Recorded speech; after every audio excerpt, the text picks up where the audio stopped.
No me presenté, Máximo Allende, para su objetivo. Preguntarle, secretario, en el caso de ¿cuál fue el rol de los sindicatos? ¿Cuál fue la participación de los sindicatos en estas mesas de trabajo? Porque aún con el anuncio que hoy se hace histórico de una reducción de 2 horas, luego 4 y al final terminarán siendo las 8 horas laborales, habrá quienes hubiesen querido que la reducción de la jornada laboral fuera de manera inmediata. Entonces son dos preguntas. La primera es el rol de los sindicatos en el diálogo obrero-patronal que hubo para llegar a este acuerdo. Y la otra pregunta sobre el mismo tema sería, secretario, ¿cómo se justifica la gradualidad de esta implementación? Bueno, nuevamente, Presidenta, decirles nuevamente que pues hubo una contribución muy importante con los sindicatos, estuvimos viéndonos mucho, estuvimos dialogando muchísimo, hubo planteamientos también que ya tenían incluso con muchísima solidez, ya trabajos muy claros sobre cómo lograr este aspecto, el de la implementación de la jornada. Fue una participación muy activa, reitero, no solamente además tenemos que decir que participaron las representaciones sindicales, sino también hubo representaciones de trabajadores no sindicalizados, hubo también recepción de colectivos, se escuchó también esas voces, entonces pues fue, digamos, una visión en ese sentido amplia.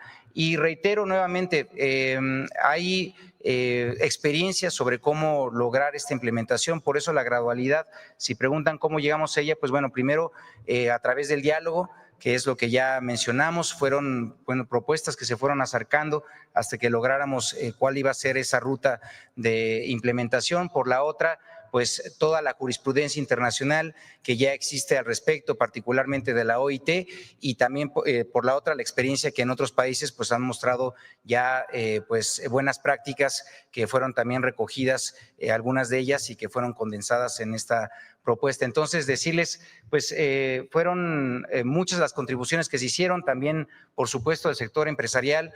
Esto permitió también que con ello pues hubiera un avance de consenso y pues nos da mucho gusto porque estamos cumpliendo nuevamente con el objetivo que se estableció de arranque de gobierno. Gracias, Presidenta. Sí es importante que sepan, no es un trabajo sencillo el que hizo Marat y su equipo.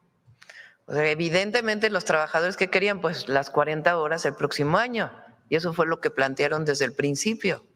Todas las representaciones de todos los trabajadores, todas la CTM, la CROC, todos plantearon, a ver, queremos 40 horas en el 2026. Y muchos de los empresarios dijeron, oigan, pues no podemos 40 horas. Incluso algunas cámaras dijeron, a ver, 40 horas va a ser imposible. Entonces, ¿cómo vas acordando desde los trabajadores que te dicen las y los trabajadores, queremos 40 horas en el 2026 y empresarios que te dicen, no, no queremos 40 horas, queremos que se queden 48 porque va a afectar la economía de nuestras empresas, particularmente incluso las pequeñas empresas, que es a quien puede incluso llegar a tener mayores problemas, pero en esta gradualidad pues se puede hacer. Entonces va trabajando, bueno, 2 horas en el próximo año, no, porque ¿cuándo nos vamos a adecuar? En fin. Y al mismo tiempo el salario mínimo, porque bien podrían haber dicho, a ver, está bien, vamos por las 40 horas, pero el salario mínimo ya no aumenta. Entonces es un trabajo de meses, empezamos en mayo. Yo les dije, a ver, el ingreso tiene que seguir aumentando, porque es necesario para las y los trabajadores mexicanos. Y en esa condición de que siga aumentando, ¿cómo podemos llegar a la semana de 40 horas? Que también es una demanda de los trabajadores. Y se llegó a este consenso que es muy adecuado. A lo mejor no es lo ideal para los trabajadores ni lo ideal para los empresarios, pero lo importante es que todo el mundo puso de su parte y podemos llegar a un consenso. Y esto la verdad es muy valioso en nuestro país en estos momentos. En cualquier momento, pero particular ahora, pues yo lo valoro mucho. Sobre el primer anuncio, Presidenta, del aumento al salario mínimo, ¿cómo blindar este aumento que pase de 8,000 a 9,000 pesos el salario mínimo ante la inflación?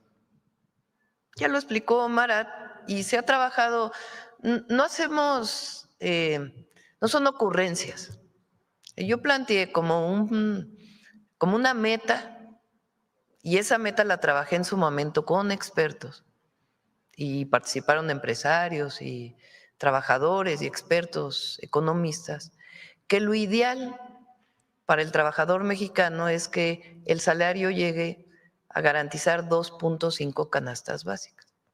Entonces planteé en uno de los 100 puntos que haya un aumento gradual hasta alcanzar 2.5 canastas básicas. En el 2026 van a ser 1.8, ¿no? Con el 13% de aumento, y queremos que siga aumentando. Obviamente, en acuerdo con los empresarios y trabajadores. Ahora, este aumento del 13% vive una modelación en la Secretaría de Hacienda.